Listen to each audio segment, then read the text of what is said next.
Et salut c'est Lilro pour la chaîne Moto63. Aujourd'hui on se retrouve pour un tuto méca, démontage de l'embrayage et de l'allumage. Si cette vidéo te plaît, un petit pouce bleu pour le travail effectué, un petit commentaire, ça fait toujours plaisir. Et oublie pas de t'abonner si tu veux suivre le remontage et la fin du démontage. Vous avez des fils électriques qui en sortent, c'est pas très compliqué.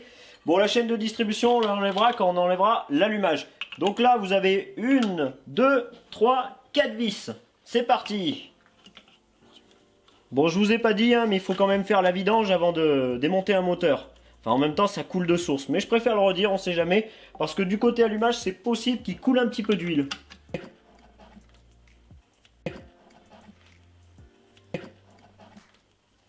Donc voilà, toutes les bobines ont l'air bien propres. D'ailleurs, la pièce, elle a l'air assez récente parce que c'est marqué 10 décembre 2012. Donc, il y a un allumage qui a déjà dû claquer. Là, vous avez un écrou. Alors, vraisemblablement, il a déjà été desserré. Ce qu'il faut faire, c'est que vous lui mettez un petit coup de péteuse. Donc là, il vous faut une arrache pour enlever l'allumage. Donc c'est très simple. Comment ça fonctionne? Là, il y a un pas de vis qui va se mettre sur ce pas de vis. Ensuite, on va tourner, ça va pousser, donc ça va tirer l'allumage. Allez, c'est parti, on visse. Alors, normalement, vous voyez, vous avez un pas pour pouvoir le serrer à la clé. Honnêtement, il n'y a pas forcément besoin, vous le serrez un petit peu fort à la main et ça fonctionne. Et vous tournez.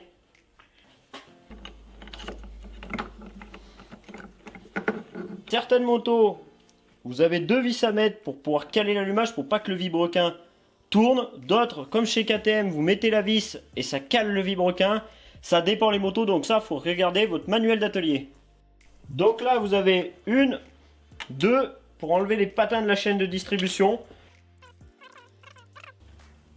Hop, on remet la vis à l'intérieur. Hop, on remet la vis. Là, on enlève. Hop, on va enlever la chaîne de distri.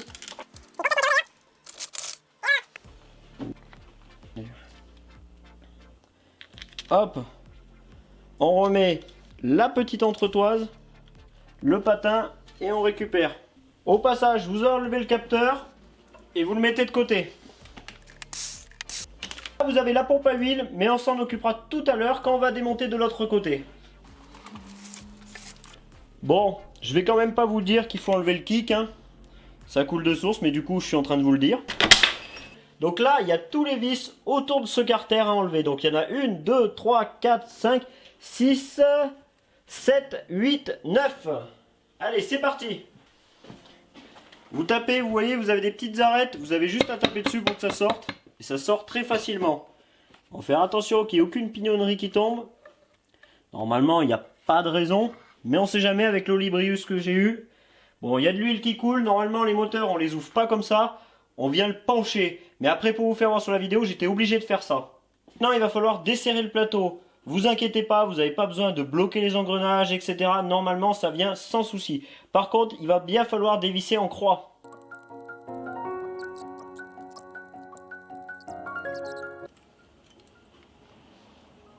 Alors normalement je travaille pas comme ça, je fais descendre tout entier, mais comme là je veux vous filmer ça bien comme il faut, et ben j'essaye de vous montrer du côté.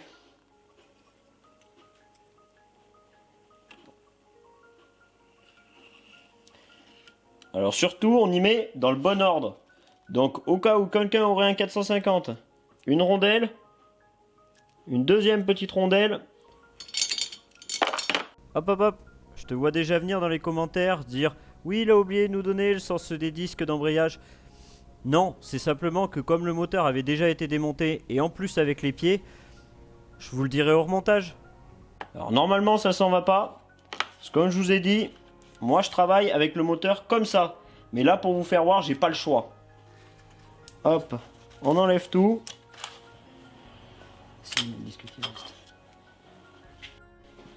Donc là, il va falloir à la clé à choc enlever cet écrou. Là, il y a un bloc écrou. Vous avez juste à taper dessus avec un tournevis.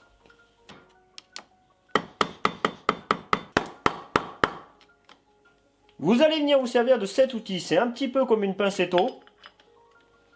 Vous allez venir serrer. Moi, je vais poser ça sur l'étau. je vais venir attraper ma péteuse et hop. Mais vous pouvez le faire à la clé sans souci. Et voilà. La petite rondelle qui est juste là. Par-dessus. Derrière, vous avez une rondelle. Alors, vérifiez de soit elle est collée,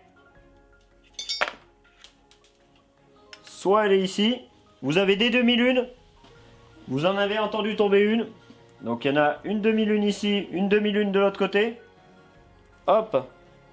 Moi, vous voyez, je viens les poser comme ceci. Et je viendrai les poser sur mon plan de travail pour savoir comment les remettre.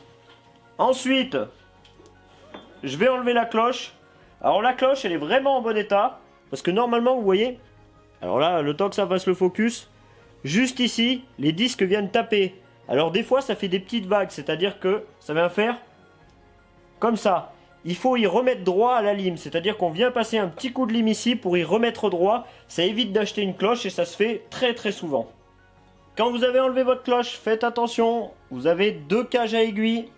Hop, 7 engrenages, 7 engrenages, 7 engrenages, pas besoin d'y enlever tout de suite. On va enlever celui-là, une cage à aiguille aussi, la tige, hop. Ensuite, vous tirez. Donc là, juste derrière cette pièce, il y a le barillet. Donc là, hop, hop, ça sort tout seul. Hop, la rondelle, vous venez la mettre derrière et vous stockez ça. Et un petit clips ici, hop. Essayez de ne pas le perdre. Une petite rondelle.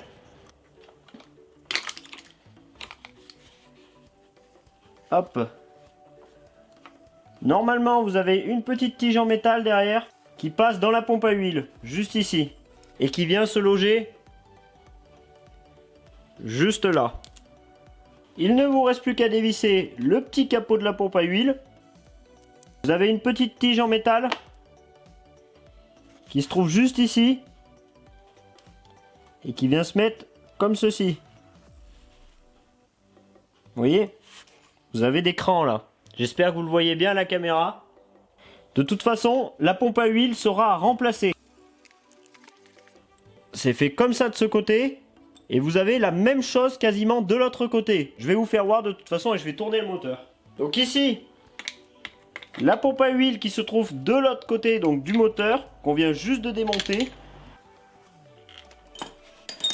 La petite tige métallique. Et hop. Au niveau du pignon de sortie de boîte, hop, une petite entretoise. Bon, on a changé deux côtés du moteur, au cas où tu l'aurais pas vu. Allez, une BTR.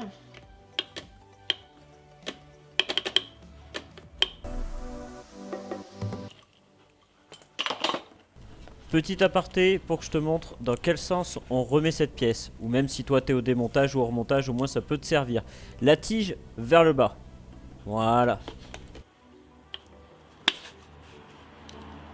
Vous avez deux petites encoches qui se mettent dans les encoches. Rien de très compliqué.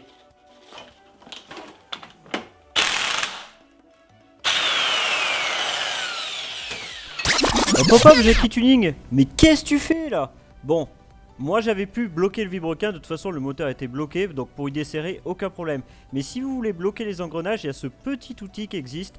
Je veux pas faire de la pub pour personne, mais en tout cas c'est super bien. Moi je l'attache au bout de mes clés, je l'ai tout le temps quand je démonte un moteur. C'est vraiment top ce qu'ils ont fait. Donc voilà, je suis pas promotionné pour vous en faire la pub. Ce petit outil, il se place juste là. Ou ici, suivant le sens de desserrage. Comme je vous ai dit ici, c'est un pas inversé. Rappelez-vous bien de ça. Attention, le pas de vis, il est inversé. Du coup maintenant, vous avez juste à tirer le total. Attention, il y a une petite clavette.